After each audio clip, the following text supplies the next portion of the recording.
Ladies and gentlemen, your master of ceremonies, Caesar Flickerman!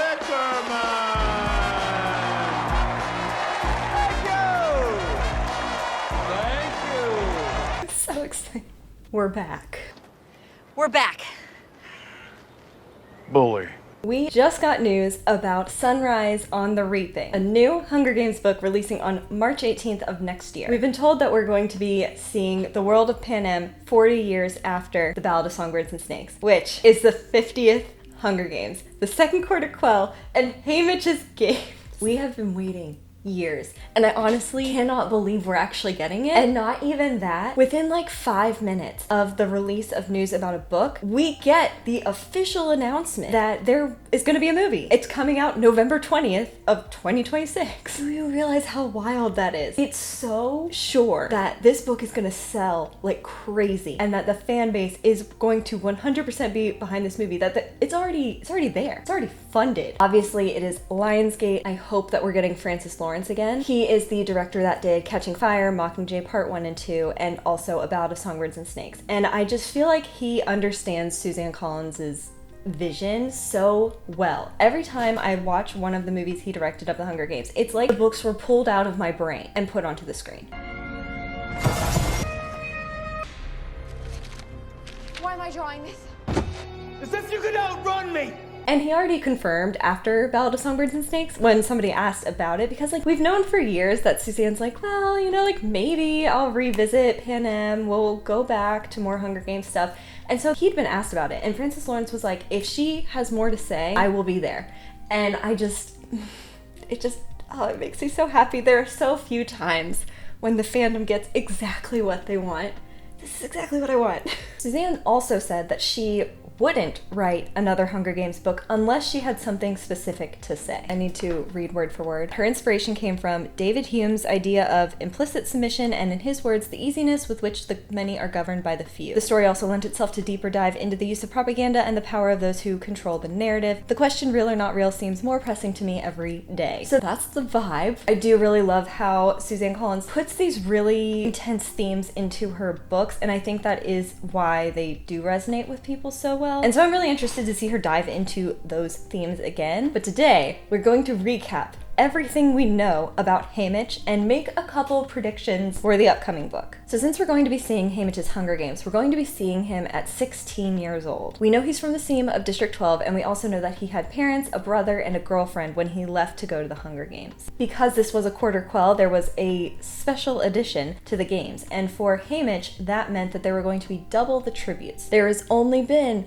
one other victor before Haymitch, and we know that it's Lucy Gray. Is there even a sliver of a chance that she's going to be the mentor? If she returned to District 12 after the events of A Ballad of Songbirds and Snakes, like if she went back years later and she just kept the story quiet of what had happened with Snow, she could be a mentor. She would be 56. I think it is unlikely, because if she was a mentor, that's a very public position, and obviously Snow is president. I don't see that really being a possibility unless she's some sort of secret mentor and she, you know, comes and talks to the kids sort of out of the goodness of her heart, but doesn't actually take that role and lets someone else stand in publicly. Otherwise, maybe we're getting a very young Seneca Crane, if he's an Academy student at that point, and they're still doing that, where the Academy students would potentially stand in districts where there aren't enough mentors. But I'm interested to see where we land on that. And during his interview with Caesar Flickerman, who we're gonna get to see again, I don't know, maybe they'll age down Stanley Tucci just like a bit, because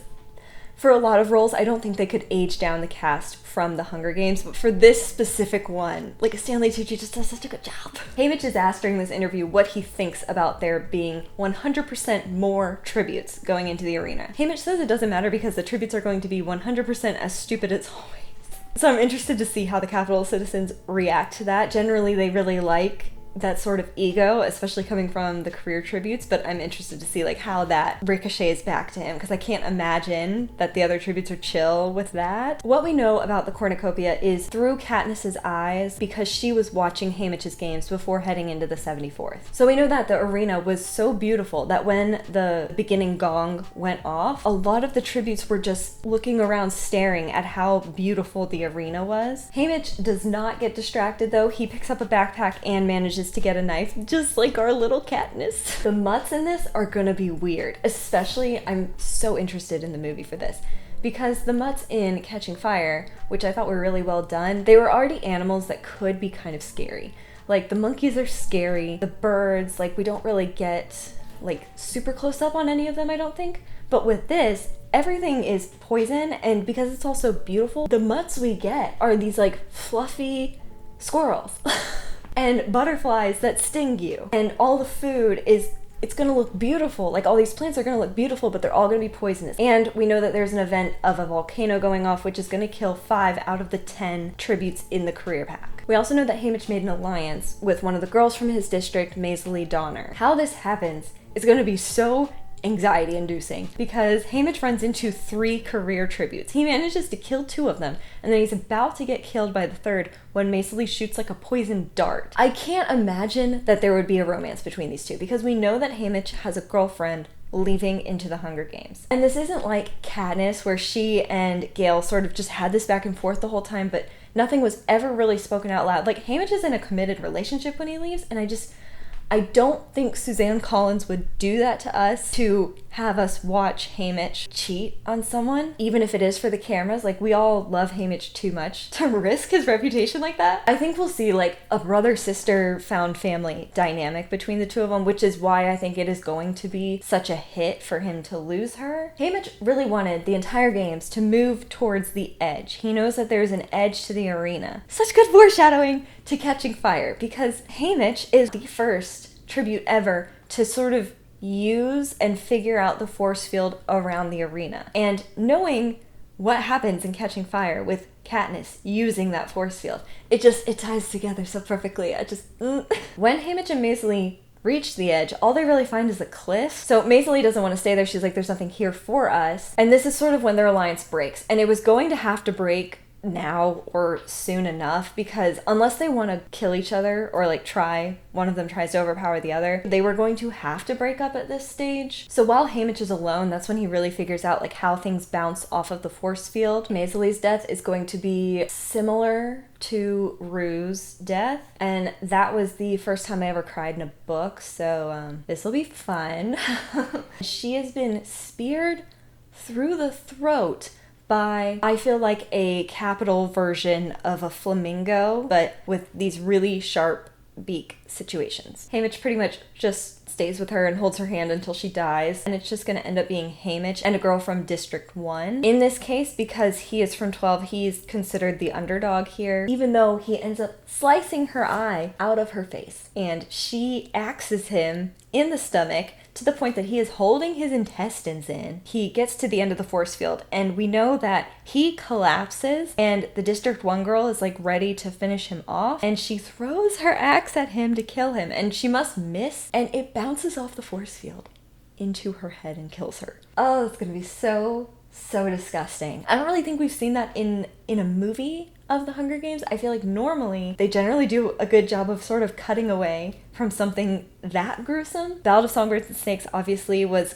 kind of at a different level than the first 3, I think. But seeing this in the movie is gonna, I can't think about it right now. We're not gonna just get the Hunger Games and be done. I really think we're going to get to see a lot outside of that, and maybe have it broken up sort of the way that Ballad of Songbirds and Snakes is broken up, because immediately after, President Snow is going to see this whole charade of the axe being thrown into the thing and bouncing back as sort of making fun of the Capitol. And so we know that that is why Snow kills Haymitch's whole family and his girlfriend. I think there's a really good chance he is not going to even get to see them again before he goes back to 12. I think he's going to get that news while he's in recovery from the games, and that's really gonna suck to see, because probably during the entire games that's what's holding him together. And then after that we don't really know much, because I feel like there isn't much there for Haymitch. So he ends up being a mentor to dozens of kids and watches them die every year in the Hunger Games. And on top of his grief for his family, that kind of combination is what drove him to drinking and eventually his alcoholism. And he doesn't really have any friends outside of some of the other victors from different years.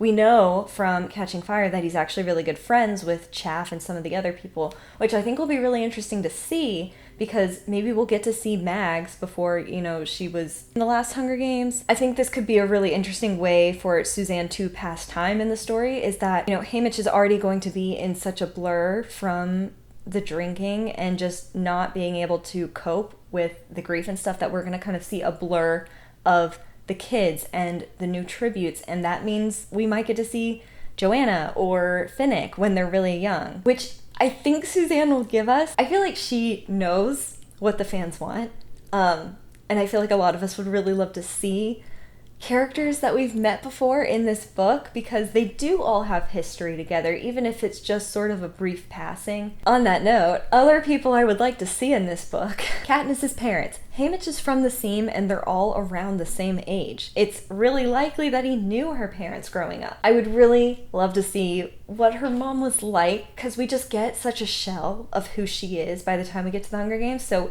I would like to see a little bit of that, just like maybe a little glimpse of who they are, and potentially we know that one of her parents is descended from the Covey, and I think our best bet was it was her mom, just because she kind of looks like Maud Ivory. But I'd really like to see kind of where we are on that. Do we even still have any remnants of the Covey or the mention of their name or whatever? Like I said before, I think it'd be really cool to see Lucy Gray, and I know that a lot of people think that Lucy Gray is actually Greasy Say. I don't know if that's true. That just seemed a little far-fetched to me personally. And even though I would love to see her as a mentor, I don't think it would fit. I don't think Suzanne Collins would do that. The whole point of the Ballad of Lucy Gray is that she disappears as a young girl, like never to be seen again. So I don't think we're gonna get Lucy Gray, but maybe we'll get mentions of her, because Haymitch is going to be the first winner after Lucy Gray. And I'm sure there's still some people left in District 12 who remember watching her games well enough to know her name. I know that, you know, Snow and Professor Gall, they erased everything after the 10th Hunger Games, but it's still going to be in some people's memories. I want to see young Effie. I know some people might disagree with this, but I want to see her. Just a little glance, a little something, nothing too heavy-handed or to the point that it's obvious she's really like pandering to us as an audience. But I feel like I would love to see her, and maybe just like the slightest of spark between her and Haymitch, because I loved that at the end of the kiss with Effie and Haymitch. I ate it up. So I would really like to see just something where we see Effie for a moment. I'd really like to see young Cinna. At this point, I would assume he's sort of rising through the ranks, or is some sort of assistant to the stylists at this point. And specifically about the movie, we're going to be getting a third actor playing President Snow. This will be interesting. So obviously, Donald Sutherland cannot do it. He is 88 years old. And at this point, Snow would probably be in his 60s. If he was 18 plus 4, yeah, he would be like 58. And Tom Blythe, in my opinion, is too young to age up with Facetune. Like, I'm sure they could do it. Like, I'm sure we have the technology, and they definitely have the budget for it. But I don't know. I don't think they're gonna do that. I've seen some people on TikTok saying that they should get Kiefer Sutherland, Donald's literal son. He's the right age, and he's played a president before.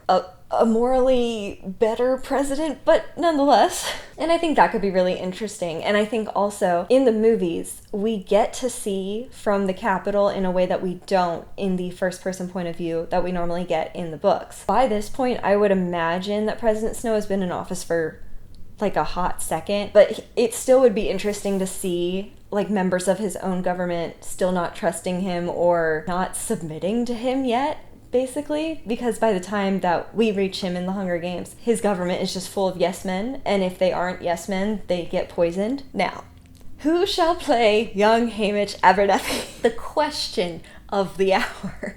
Katniss specifically mentions that he's an attractive guy when he's, you know, in his Hunger Games videos that she has of him. And I saw people saying, just bring back Tom Blythe. We're all in love with the guy anyway. Like, you know what? We're just gonna separate the two movies. It doesn't matter that he was Snow at one point. This is now young Haymitch. I've seen two names kind of thrown around a good bit on my side of TikTok, and one of those is Drew Starkey. So you probably know him as Rafe from Outer Banks, the evil older brother. He is 30 years old, which isn't abnormal to be playing 18, but like just side note that for a sec. The other is Rudy Pankow, who is also in Outer Banks, he is JJ. He's 25. And these guys, I think, are just a little too old to play it. They did this in the first Hunger Games. Obviously, Katniss and Peeta are 16 years old, and Josh Hutcherson was 18 at the time, and Jennifer Lawrence was 20 when they filmed the first Hunger Games movie. And they did a good job of making them look a little bit younger. And I think it's fine to age up the careers because like they were obviously trained and better fed. They're able to look older and stronger. But one thing fans have mentioned as like sort of an important part of creating the movies of the Hunger Games is that you don't want a lot of hot 20 and 30-year-olds playing these teenagers in the arena, because one of the things that makes the Hunger Games so horrifying as like a concept is that it is children. And so if you're going to make a movie and put a bunch of adults in there, it kind of plays that off, and that is such a central part of it. And I think that is part of why About Us, Songbirds and Snakes was really intense to watch, because we got to see several scenes of true children. Like there were kids in that movie, not just adults that looked like kids, which in the first movie, like we obviously saw Rue, but we didn't really see that many other kids that looked young. Rachel Ziegler is 23, but I mean, she is petite, so I feel like she was able to pass off a younger age. I think we should be looking like just a little bit younger, unless they do Tom Holland, then I have no notes. I love Tom Holland. He's 28, but it's fine. But other than that, I don't really know who to fan cast. I would love to hear who you want as Haymitch. Let me know in the comments, and also let me know if there is anything that you want to see in the book or you think is going to be in the book that I did not cover. I am so beyond excited to get the book and to watch the trailers and to react and stuff. Those are some of my favorite videos that I've ever worked on, is like Hunger Games related stuff. So this is prime for me. Please like this video if you liked it. Click subscribe if you want to talk about everything about the Hunger Games. My name's Katelyn. Thanks for watching. Bye. Thanks. Let's do it again sometime. Thank you.